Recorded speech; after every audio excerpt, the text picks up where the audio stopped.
Vamos ver como utilizar os objetos de contexto numa aplicação web, especialmente o Session e o Application, desenvolvendo inclusive um controle de identificação de usuário utilizando o HTTP Session na plataforma Java EE. Bora lá!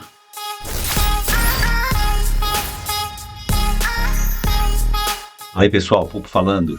E antes de começarmos, peço que vocês se inscrevam no canal. Se tem interesse nesse tipo de conteúdo, clica aqui no botão de inscrever-se aqui embaixo, ativa o sininho para receber as novidades. E, gostando do vídeo, curte, comenta, compartilha. E agora, vamos pro vídeo. Sem perder tempo, vamos direto ao ponto. Vou compartilhar aqui minha tela com vocês. Estou com o NetBeans aberto. Qualquer dúvida em relação ao ambiente de desenvolvimento e ao próprio conteúdo, dá uma checada no link da playlist que está lá na descrição, com outros vídeos sobre Java EE. Vou criar um projeto aqui, projeto de aplicação web usando Java with Edge. Vou chamá-lo de Web App Session. Já está selecionado aqui o Glassfish, vou clicar em Finish. Vamos estruturar o projeto. A primeira coisa que eu vou fazer é remover esse arquivo index.html. Dentro do WebInf, vou criar uma pasta chamada JSPF. Aqui dentro do JSPF, vou criar um JSP como segment chamado navbar. Vou criar mais um JSP como segment chamado login form e vou criar mais um JSP como segment chamado HTML head libs, onde eu vou colocar as bibliotecas do Bootstrap, ferramenta que eu vou usar aqui no vídeo. Ainda dentro do JSPF, mais um JSP como segment HTML body libs ou libs. E na raiz de web pages, eu vou criar uma página JSP chamada users. Está estruturada a minha aplicação. Vou pesquisar aqui no Google por Bootstrap. O Bootstrap é a biblioteca de estilo mais conhecida que existe, certamente é a mais popular. Eu vou ficar entrando em detalhes do funcionamento dela aqui. Ele tem as opções de instalar via pacote de gerenciamento, não é o que vamos usar. Tem a opção de incluir a biblioteca via um CDN. Um CDN, que é uma rede de redirecionamento de conteúdo, ele oferece aqui tanto o link do Bootstrap quanto o script do Bootstrap. Eu vou copiar o link. Tem mais detalhes. Eu recomendo, quem tem interesse, eu recomendo que clique aqui em Docs para ver mais detalhes. Para usar os componentes básicos, os não interativos do Bootstrap, basta esses dois links, mas alguns componentes exigem um outro script que é o do jQuery. Vou copiar aqui esse aqui do CSS, o primeiro, e vamos começar aqui no head libs. Eu vou colar aquele link aqui. Colei. Uma outra coisa que eu quero usar aqui em icons, o Bootstrap já oferece para a gente uma série de ícones que a gente pode usar na aplicação de maneira, inclusive, bem simples. Recomendo que se use. Quando eu clico aqui em Install, ele desce lá para baixo que me explica como que eu uso esses elementos e também me dando os links tanto do gerenciador de pacote, quanto do download dos ícones, quanto do CDN. E aí eu vou copiar aqui o link do CDN e vou também colar aqui embaixo. No HTML body libs, eu vou copiar esse link aqui do script e vou colar no lugar desse H2 aqui. E aí como é que eu vou usar isso? Faltou aqui também, ainda em web pages, o index.jsp. Só faltou ele, né? O index.jsp. Pronto, agora sim. Como é que eu vou usar aquelas libs? Aqui dentro do head da minha página, eu vou usar uma diretiva já explicada em vídeo anterior aqui no canal de include para arquivo. Vou lá dentro da pasta webinf.jspf procurar o meu HTML head libs. E no final do body, eu também vou incluir aqui uma diretiva de include e procurar dentro do webinf o meu HTML body libs. Feito isso, já posso executar minha aplicação. Ela vai abrir a index, vamos ver como é que vai ficar. Já está até com uma fonte diferente, se vocês repararem, mas por enquanto a gente não começou a fazer nada ainda. Então vamos lá. Eu vou também mudar o título aqui da aplicação para index. Vou chamar de My Session. Vamos chamar de Session App. E aqui, ao invés desse H1, eu vou colocar um include, do tipo arquivo também. E eu vou buscar na mesma pasta do JSPF o meu navbar. E para dar uma contextualizada por enquanto aqui, eu vou colocar página inicial. O meu navbar ainda não tem nada. O que eu vou fazer aqui? Lá no Bootstrap, eu vou em Docs, onde eu tenho aqui todos os componentes. Eu vou procurar por navbar. E aqui você pode procurar uma navbar que te atenda. Eu vou pegar essa primeira aqui e fazer umas alterações nela. Então, aqui no Bootstrap, para cada componente, ele mostra aqui a utilização do componente com as classes do Bootstrap. Essa aqui completinha, eu vou copiar ela, vou colar aqui dentro do meu Navbar, vou salvar, e se eu observar a minha aplicação, já vai aparecer lá o Navbar. Agora, tem coisas aqui que eu vou querer remover. Esse form, por enquanto, eu vou deixar ele aqui. Eu vou remover esses itens, eu vou deixar só 2 aqui, que é o que eu vou usar. Aqui onde está Navbar, eu vou colocar Session App. Eu não preciso desse cara aqui. Onde está Home, eu vou colocar Início. E onde está Link, eu vou colocar Users, porque aí a minha aplicação vai ficar assim. O legal é que o Bootstrap ele já é responsivo, então já funciona aqui a responsividade dos componentes dele. Eu tenho meus 2 links que ainda não estão funcionando. E eu tenho meu Session App. Vamos fazer os links funcionar. Antes de fazer os links funcionar, eu vou vir aqui em Icons e procurar um ícone de usuários. Achei. Eu clico nele, copio isso aqui. E aqui onde está o nome da minha aplicação, eu colo meu ícone aqui. Se observar minha aplicação, agora ela está com ícone. Vamos fazer funcionar os links. Primeiro começar por esse link aqui. E aqui a gente já tem uma consideração importante. Eu quero que ele redirecione aqui para o index JSP quando o usuário clicar no Session App. Agora, para isso funcionar direito e de qualquer página, eu preciso colocar qual o caminho da minha aplicação. Eu preciso colocar isso aqui, o contexto da minha aplicação. E esse contexto ele pode variar, dependendo de onde ele está implantado, eu posso definir um nome de contexto diferente para a aplicação. Então eu coloco o pageContext.request.getContextPath, que dá justamente o caminho do contexto da nossa aplicação, e eu coloco isso antes do barra e o nome da página para onde eu quero navegar. Então se eu salvar agora, já implanta, quando eu atualizo aqui, o link ele vai redirecionar para o index JSP, como a gente observa aqui. Eu vou usar esse mesmo recurso, eu vou copiar ele aqui, porque eu vou colocar esse mesmo mecanismo nos outros hrefs. Aqui no início, também indo para index JSP, e aqui na users, indo para users JSP. Salvei, voltei, atualizei. Estou aqui no início, quando eu vou em users, a página users a gente ainda não colocou os includes, então ela só tem ali o Hello World, inclusive sem a utilização do Bootstrap. Quando eu volto, os links parecem estar funcionando corretamente. Uma outra coisa que eu quero fazer aqui, eu não vou precisar de um input de pesquisa. Esse input de pesquisa é esse que está aparecendo aqui. Eu não vou precisar dele, mas eu vou precisar do outro botão. Eu removo. E ao contrário dele, eu coloco um span. Esse span, eu uso uma classe própria aqui do Navbar, que é essa aqui específica de texto, ó. É esse span aqui, é esse span aqui. Eu uso ela para colocar a identificação do usuário, que por enquanto eu ainda não tenho. E esse botão aqui embaixo, eu não vou ter esse papel de search, e em vez de search aqui, eu vou colocar sair. E aí a nossa interface vai ficar assim, ó. Olá, usuário, sair, que não está funcionando ainda por enquanto, tá? Agora eu vou pegar na minha classe UserJSP, que eu vou até arrastar para aqui, e eu vou colar esse HTML inteiro para não ter que digitar tudo de novo. Colo aqui, mudo aqui só para usuários, e aqui também vou colocar usuários. Vamos ver agora, conferir a nossa navegação. Agora está funcionando certinho. E aí, uma coisa que eu não fiz, mas que eu acho que é legal fazer também aqui, é aí vou envolver os conteúdos numa div e colocar aqui uma classe do Bootstrap também, que é a classe de margem. Eu colocando 2 pontos de margem e eu vou colar isso aqui também para a página de usuários. Vou colocar também uma div escrito conteúdo da página por enquanto, até a gente completar. Cola aqui também na users, na index, fica melhor.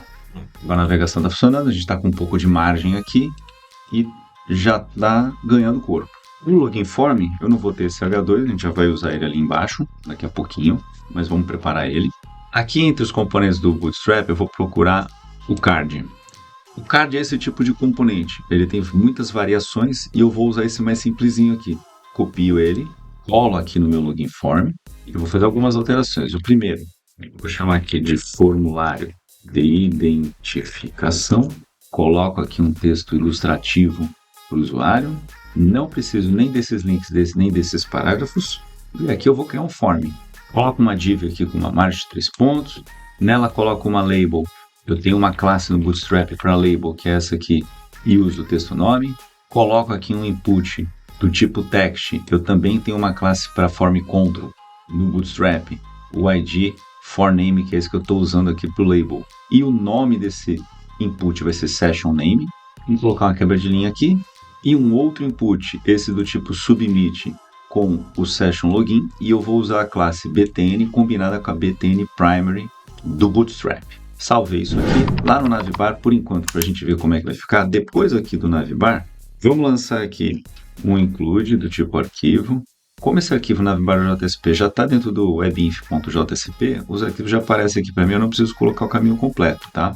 É o servidor que vai processar isso aqui. Eu coloco o login form aqui e aí vamos ver como é que vai ficar aqui a nossa aplicação. Ó, o login form está aqui. E aí é legal também a gente colocar aqui uma div e colocar uma class m2.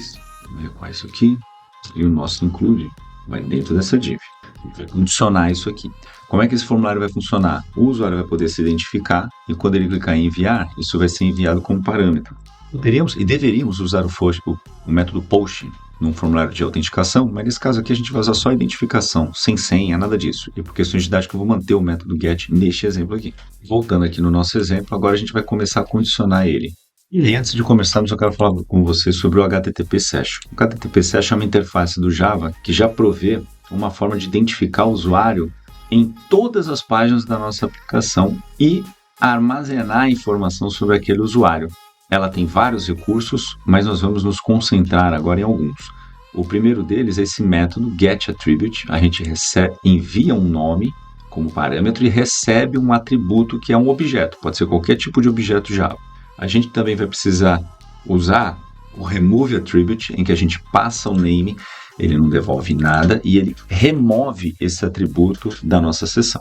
E a gente vai usar também o setAttribute, em que a gente passa um nome, um string com o nome do atributo, um objeto que é o que deve ser guardado, ele não retorna nada, e esse método ele guarda esse objeto na nossa sessão para que a gente utilize ela em todas as páginas.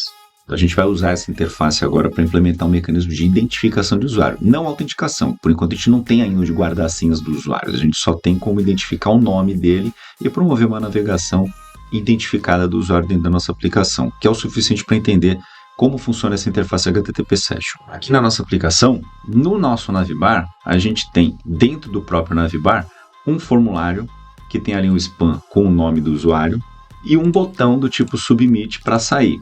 E no nosso login form, a gente tem um form com um input do tipo text e o nome session name e um outro input do tipo submit com o name session login. Eu vou usar esse name, eu vou copiar esse name para usar lá no outro formulário. Quando o usuário utilizar esse formulário, a gente guarda o nome do usuário dentro da nossa aplicação, dentro da seção da nossa aplicação. Quando o usuário clicar em sair, a gente vai incluir aqui como name o session logout. Então, quando o usuário sair, a gente remove o nome dele da seção da nossa aplicação. Esse arquivo navbar.jspf ele vai ser usado em todas as páginas. Então, em todas as páginas, o scriptlet que colocarmos aqui nele, ele será executado em todas as páginas da nossa aplicação em que a gente quer fazer a identificação, em que a gente quer utilizar a seção do usuário. Então, aqui eu posso colocar uma condição perguntando se eu recebi o Session Login, que é o formulário de login da nossa aplicação. E eu posso encadear aqui uma outra condição perguntando se o parâmetro Session Logout, que é do formulário de logout da nossa aplicação, é diferente de nulo. No primeiro caso, a gente invoca o método setAttribute da sessão, passando como name o nome do atributo que queremos na sessão, e utilizando o request getParameterSessionName para capturar o nome do usuário do formulário enviado pelo próprio usuário. Enquanto que no else if, nós invocamos o removeAttribute da sessão, passando o mesmo nome de atributo que demos no setAttribute. Esse mecanismo vai fazer e desfazer a autenticação. E após essa combinação de if-else, independente dele ter sido de um dos formulários terem sido invocados, porque o formulário de login só vai ser invocado quando o usuário envia sua identificação. E o logout só vai ser invocado quando ele sair da sua sessão. Então, a qualquer momento, a gente lê, através do getAttribute da session, o atributo name, convertendo para string, porque na session podemos guardar qualquer tipo de objeto, então a gente precisa converter aqui para string e guardar numa string chamada username. Essa declaração, pelo fato do Navbar estar incluído nas outras páginas, essa declaração ela vale para todas as páginas. E agora o que a gente pode fazer? Colocar um scriptlet e envolver essa div no scriptlet. Que a gente precisa fechar aqui. E aqui, em vez desse usuário em colchete, colocamos aqui o próprio username lido lá em cima. E também envolvemos esse formulário inteiro dentro de um scriptlet, porque ele só deve ser mostrado se o username for diferente de nulo. Então, o formulário de login só é mostrado se o username for null, quer dizer, o usuário não logou. E o formulário de logout só deve aparecer se o username for diferente de nulo, quer dizer, o usuário está logado. Salvei, e aí quando eu atualizo aqui a nossa aplicação, eu tenho o formulário de identificação, vou logar como Ricardo, e ele aparece ali. Olá, Ricardo, saí, logo como fulano, enviei, olá, fulano, saí. E uma consideração importante agora, loguei. Vou copiar aqui o nome da minha aplicação, index.jsp. Se eu abrir uma janela anônima e entrar na mesma página, vocês vão perceber que aqui eu estou logado como Ricardo. Vou atualizar aqui, eu continuo logado aqui como Ricardo. A janela anônima, assim como os outros navegadores, cada um tem a sua seção. Se eu me identificar aqui como fulano e clicar em enviar, eu apareço aqui como fulano. Deixa eu abrir aqui para todo mundo ver. Deixa eu abrir aqui para vermos as duas páginas. Aqui eu sou fulano, aqui eu sou Ricardo. Mesmo que eu atualize aqui, eu continuo como Ricardo e na janela anônima eu atualizo e eu continuo como fulano. Então vocês percebem que temos agora um controle de identificação da navegação do nosso site. Da mesma forma que o Facebook ou que o Gmail identificam o usuário e sabe que aquele usuário está logado enquanto você navega por N páginas, clicando em links e redirecionando requisições, etc. Agora, uma coisa aqui que não é desejável é isso aqui. Quando eu clico em sair, o parâmetro ele continua aqui. Então, se eu logar como Ricardo, clicar em enviar e eu der um F5, ele vai novamente logar com essa session name e vai fazer isso repetidamente enquanto eu der o F5. Esse comportamento não é desejável, então o que a gente faz para resolver isso? A gente invoca o send redirect da minha resposta, passando como parâmetro o request URI da minha request. O que é o request URI? É o caminho sem a carry string, sem o get. E eu faço isso tanto na resposta do meu formulário de login, quanto na resposta do meu formulário de logout. Salvo, agora clique em home aqui, estou logado como Ricardo, saí, e aqui eu não tenho mais a carry string. Eu redirecionei a aplicação. Antes mesmo de processá-lo, eu dei um send redirect para que ele reprocesse a aplicação, reprocesse a requisição sem aqueles parâmetros. E aí a nossa aplicação com controle de identificação já está funcional. Mas eu quero mostrar para vocês agora um outro tipo de objeto.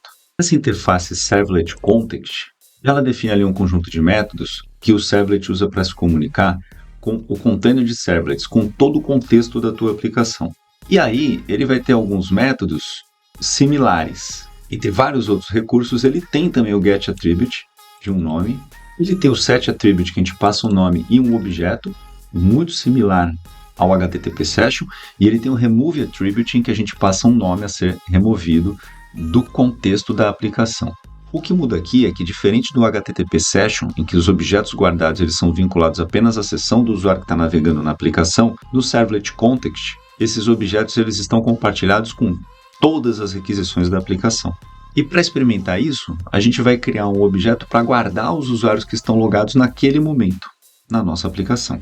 E aí, como que a gente vai experimentar essa brincadeira? Aqui no nosso navbar, eu vou colocar um código no começo do scriptlet, em que eu verifico se o atributo users, que eu acabei de bolar, de um objeto chamado application, e esse application no JSP ele representa o servlet context, se ele é nulo. Se ele é nulo, eu vou criá-lo dessa forma.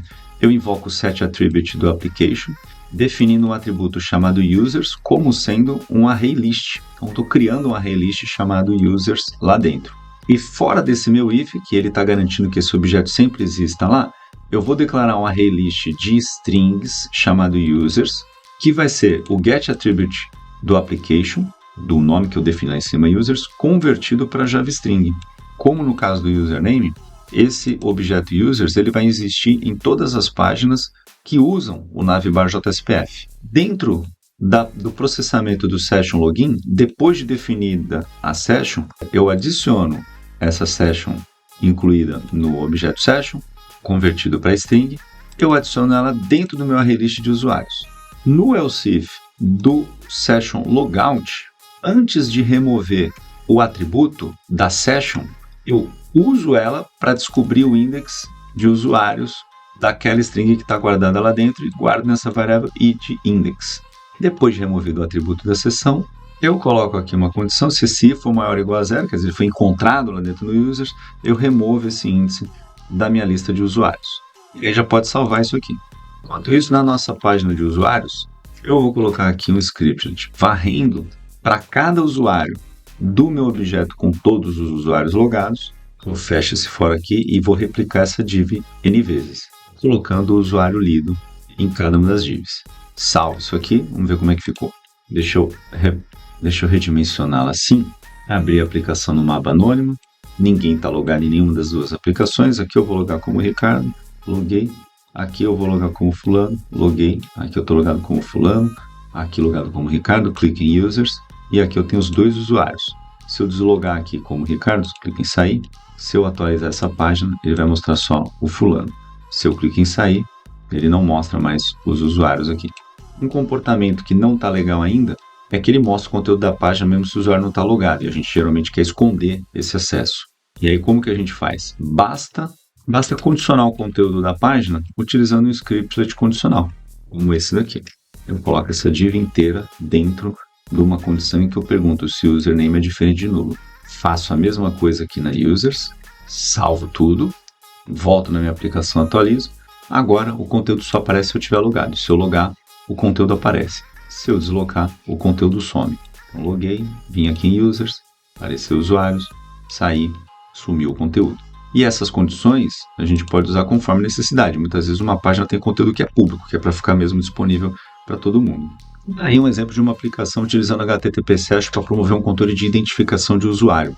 Depois que estivermos familiarizados com recursos de persistência de dados, como banco de dados ou outros recursos, podemos utilizar esse mesmo mecanismo para fazer um controle autenticado de acesso do usuário, com nome de usuário e senha.